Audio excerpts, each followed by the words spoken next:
So this is Father's Day, and I'm mindful of the fact that last year, the day before Father's Day, was a very special day. Does anybody remember what that day was? The day before Father's Day last year? It was Saturday. They got it right away. They got it right away last service. It was Saturday. But more than just Saturday, it was a very special Saturday. It was, and I had a drum roll last time. I don't have a drum roll this time, but last year, the Saturday before Father's Day was a day that was sanctified. Sanctified is one of those religious words where it says it's set aside for. It was sanctified for cleaning the Beery garage. So it was Clean the Beery Garage Day. And I went down to Lowe's and I picked myself up some of those shelves that you see there, 3 packages of them. And I had this silly idea. I thought that if I went down to Lowe's and I bought these 3 things, and they were quite heavy, so I got a guy from the church to help me put them in the back of the truck. We brought them home and I stacked them up very neatly in the corner of my garage. And I figured their mere presence there would help me organize my garage. It turns out you've actually got to put them together. Who knew? But at any rate, so we got those things put together, and Saturday rolls around, and we're starting to clean up the garage, and I noticed something. As I'm stacking things on those shelves, despite the fact that there were 5 levels on each of these shelves, and there were 3 sets of shelves, and what does that work out to? Something like 15 shelves altogether? I sat there stuffing them in. I had more stuff than I had shelf space. And that was a problem. That meant that I had to start prioritizing what I was sticking on the shelves. And I began to think, that's a pretty good metaphor for life. We need to prioritize our lives because there isn't enough room for everything that we might want to stick into our lives. So I'm going to talk today about stuff. Now I understand that one of your previous pastors like to talk about stuff all the time. Well, I'm going to talk about stuff. But pastors typically like to talk about the good stuff. I'm not going to talk about the good stuff. You heard all about the good stuff. I'm going to talk about the bad stuff because that's the stuff that's interesting. There really are only 3 types of stuff in our lives. We have the good stuff, the stuff that we really want and we're going to keep. And we have the old stuff, the stuff that used to be good stuff, but now it's not. For whatever reason, now it's not. And then we have the bad stuff, the stuff that we never, ever really wanted to have, but for whatever reason, we still got it. So I'm going to focus primarily on option number 3, the bad stuff. Maybe it's that fat envelope from the IRS. Maybe you ever get that fat envelope from the IRS? Are you willing to? Not an honest person in the bunch? Really? Yeah, you get the thin envelope from the IRS, that's got to check it. That's a good envelope. The minute you get those fat envelopes, that means they want to audit something or they're turning back something from your stock options. They want to it's a fat envelope from the IRS, not good news. Just not good news. Maybe it's a toothache. Not many of us like toothaches, but we're afraid of the dentist. So for whatever reason, because we're afraid of the dentist, we'll live with the toothache. It's a bad thing, but we'll keep it. Maybe it's that sweater that Aunt Edna knitted for you. Anybody here named Edna? I asked this in the first service too. Thankfully, no hands went up. It's a sweater that Aunt Edna knit for you. It's got one arm down to here and one arm up to here. And quite frankly, unless you're a Gator fan, whoever thought that purple and lime green and orange was a good color combination? But Aunt Edna, she's one of your mother's. I'm sorry, your mother's favorite sisters. So you got to keep the sweater. You don't want it. It's a lousy sweater. You don't need it in Florida, but you got it anyway. So my point is, we tend to accumulate things in our lives that for some reason we refuse to get rid of. Now with this thought in mind, I want to tell you about something that I heard not too long ago. I was on vacation with my family. We were in Ohio, and I was actually at my praise team lead's home church. This was the church that she had grown up in. And her father-in-law was the pastor there, and we listened to the sermon. It was a good sermon. It wasn't, I can't tell you now what it was, but it was a good sermon. Bert, if you're hearing me, it was a good sermon. But at any rate, we listened to it, and then after that, they had their time for prayers and concerns. And they're going through the various things that happened there, and this woman gets up, and she says, I want to share with you something I saw on Facebook. And my heart seized up. Because as a pastor, I can tell you, I've seen things on Facebook that should never see the light of day in a church. And this woman is about to share something that she saw on Facebook. And I'm thinking to myself, oh my gosh, what's going to happen here? But then I thought, this isn't my church. I'm not the pastor. Let her rip. What's the worst that could happen? So she tells this story. It turns out it's a story that she had heard on Facebook that a guy by the name of Graham Cook had shared. It was a dream that Graham Cook had. And Graham Cook, if you don't know, is a pastor. He's got his own congregation. He does a lot of motivational speaking. But he was describing this dream in this little story that's on Facebook. And I was so captivated by what this woman was saying that I immediately, when I got home, went out and looked for this. And I found a video of this little clip that Graham Cook did. And I was surprised, and it touched me in a way that very few dreams that other people have can touch me. Graham Cook is standing on a hill. He's having this dream. He's standing on a hill, and off in the distance, he sees Christ. And he's excited because he's a pastor. Pastors like to see Christ. And there is Christ, and he's stoked, and Christ is walking in his general direction. And he's like, oh, this is neat. But then as Christ gets a little bit closer, he notices that Jesus is mad. And this is a little bit concerning because the only thing scarier than seeing the face of God is to see the face of God angry. And here we've got God incarnate walking towards Graham Cook, and he's mad. Now, I don't know how mad he was, but he was mad. He might have been kind of like a Bobby Knight type of mad, where he's throwing the chairs and this, that, and the other. When Jesus was in the temple courtyard and he's turning over the money changers' tables, that type of mad. So Graham Cook is watching Jesus walk in his general direction, and he's looking mad, and Graham Cook is a little bit concerned because as Jesus comes closer and closer, he realizes that Jesus isn't walking to anybody else. He's walking to Graham Cook. And as I said before, that's got to be terrifying. To see God in the flesh and to see him coming towards you and angry, that's got to be a cause for concern. Can I get an amen on that? That's got to be a cause for concern. So Jesus is walking towards Graham Cook. Graham Cook sees that he's angry. He starts backing up a little bit. And Jesus keeps coming, and Graham Cook, he continues to back up a little bit. And Jesus keeps coming, and Graham Cook, he keeps backing up a little bit. See, here's the problem. Jesus is God incarnate. Jesus made everything. There's no place that you and I can go that God can't go. And so no matter how far Graham Cook backed up, Jesus was eventually going to get to him. And he did. And Graham Cook is terrified. And Jesus sits there and he looks at Graham Cook and he sits there and he says, "Give me back my stuff.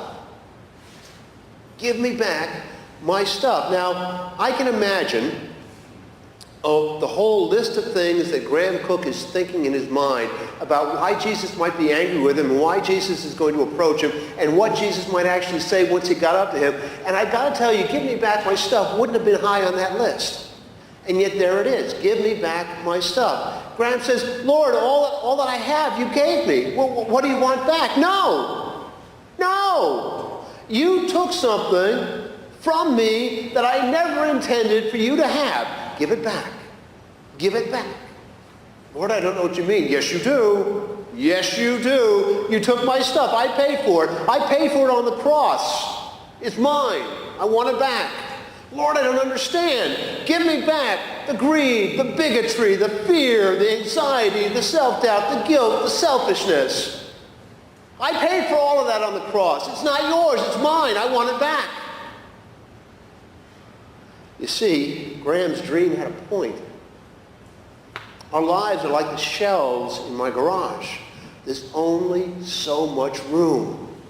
You need to prioritize. You need to be able to toss out the old stuff and the bad stuff to make room for the good stuff. That makes sense, doesn't it?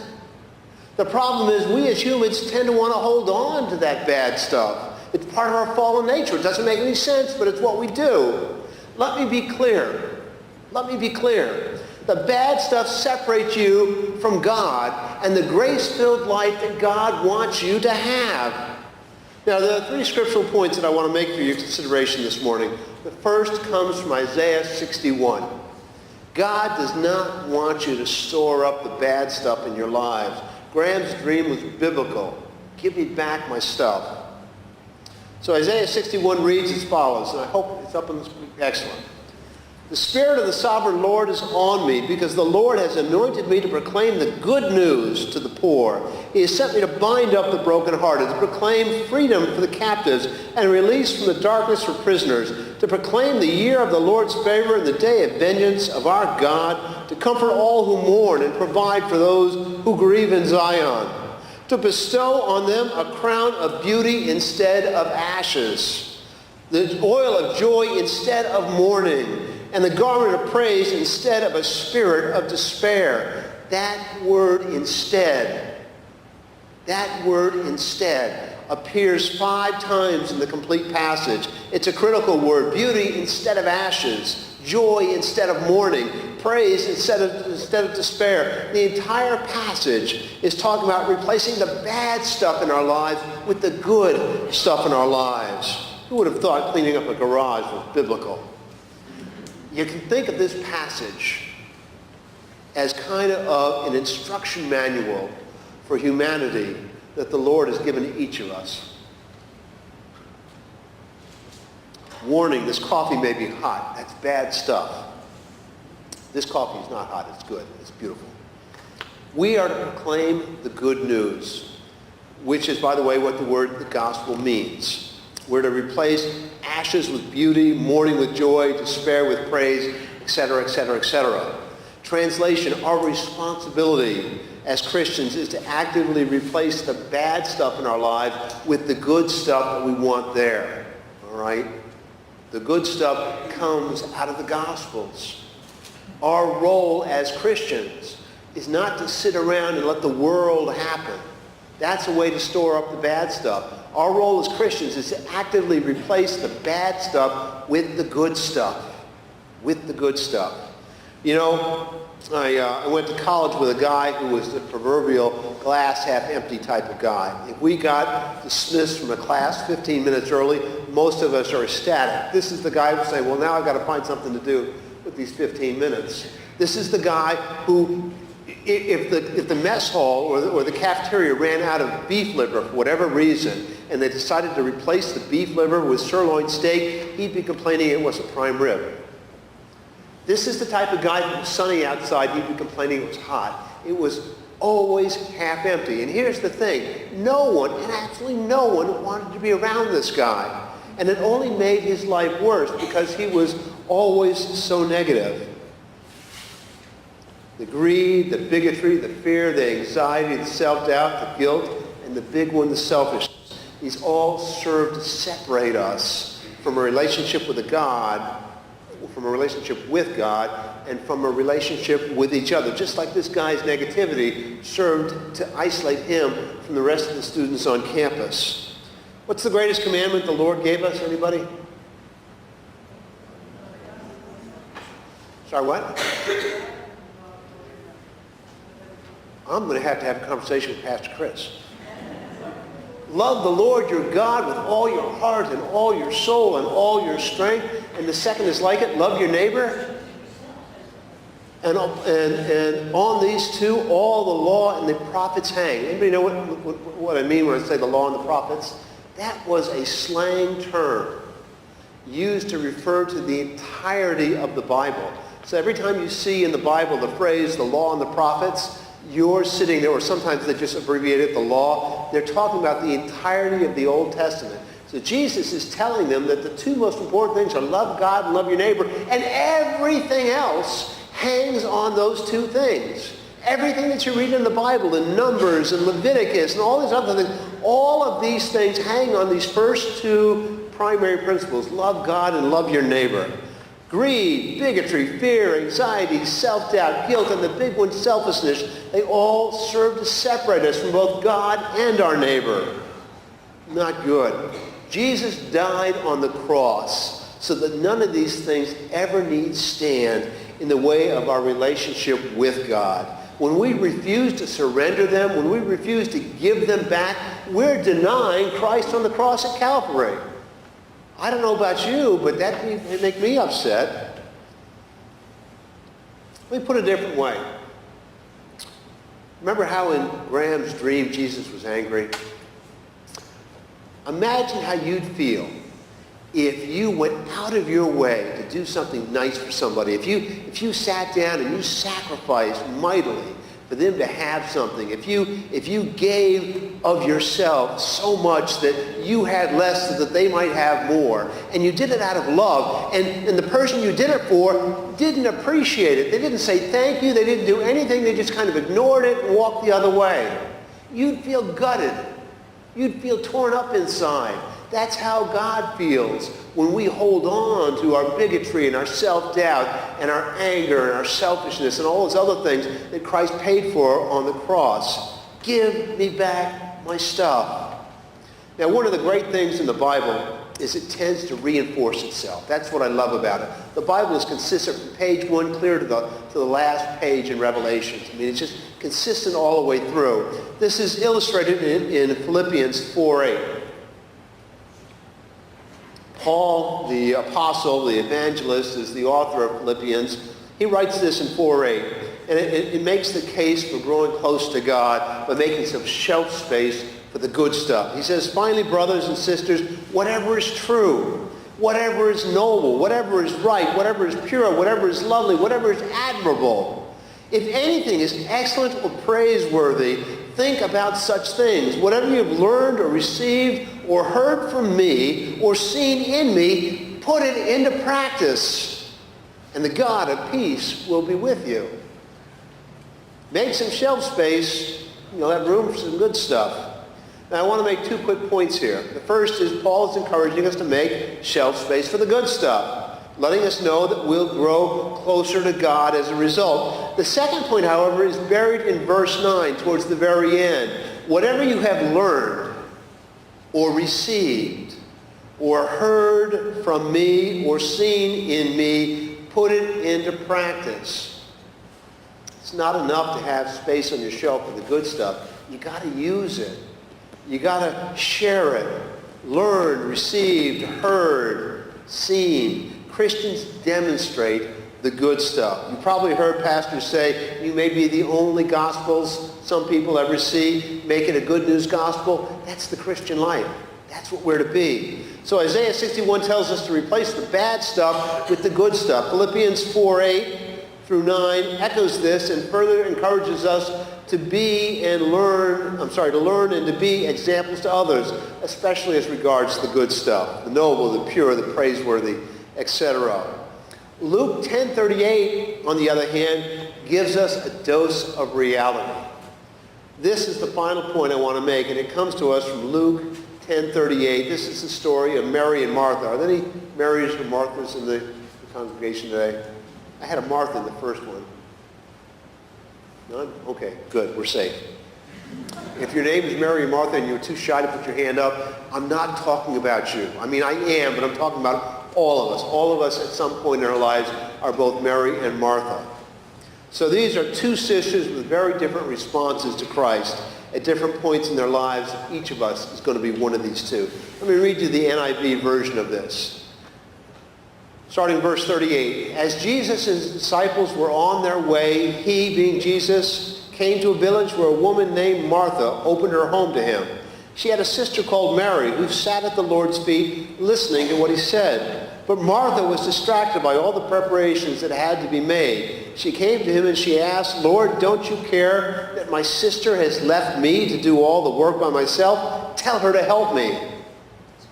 Jesus' response is great. He says, Martha, Martha, you are worried and upset about many things, but few things are needed. Indeed, only one. Mary has chosen what is better, and it will not be taken away from her. Here you have two sisters, one worried and upset and focused on the things that are not eternal, the bad stuff, the old stuff, and one that's focused on Christ, the good stuff. Martha is not making any shelf space for the good stuff that Christ was sharing. And remember, Martha is the one that invited Jesus into their house.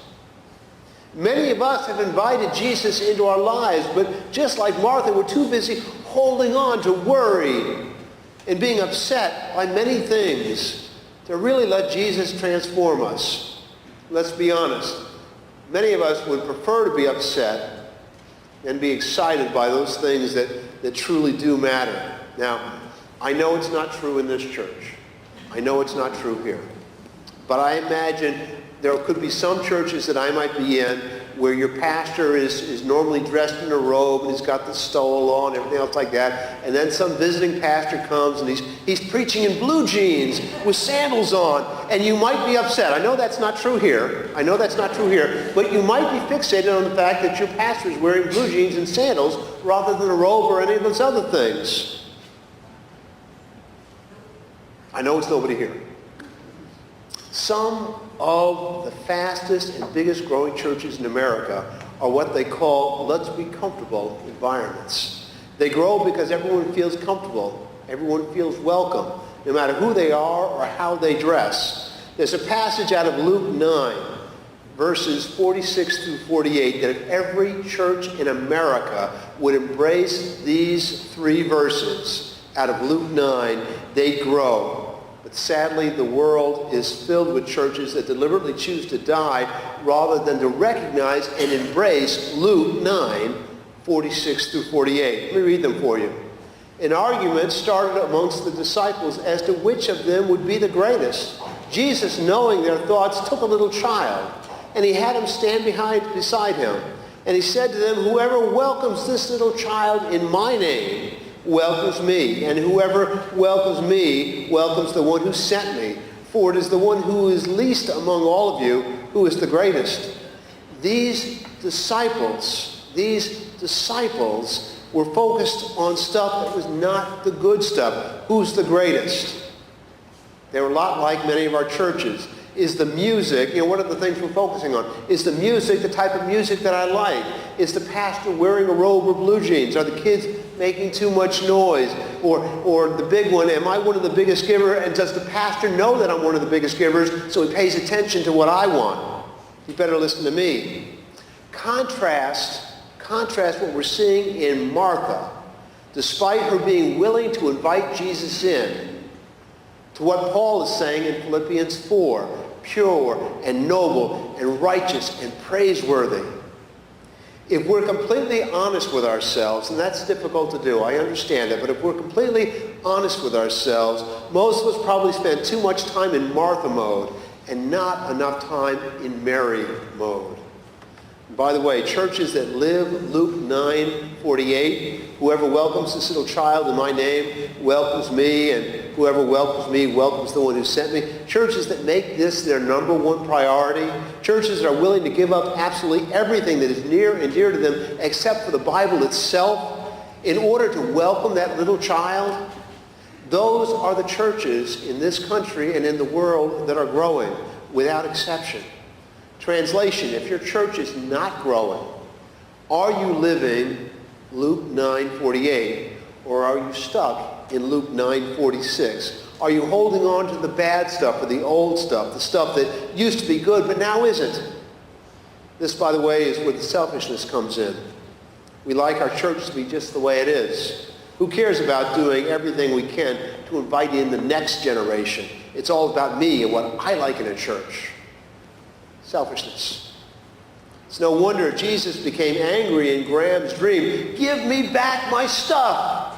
I paid for it on the cross. It's mine. Give it back. My hope is that each of you will let go of the bad stuff in your life. The guilt, the worry, the sorrow, the anxiety, the fear, the bigotry, and selfishness. May yours be a life filled with only the good stuff, where you make room for God in your life. Father, I ask that you bless this congregation and the people that they interact with this week.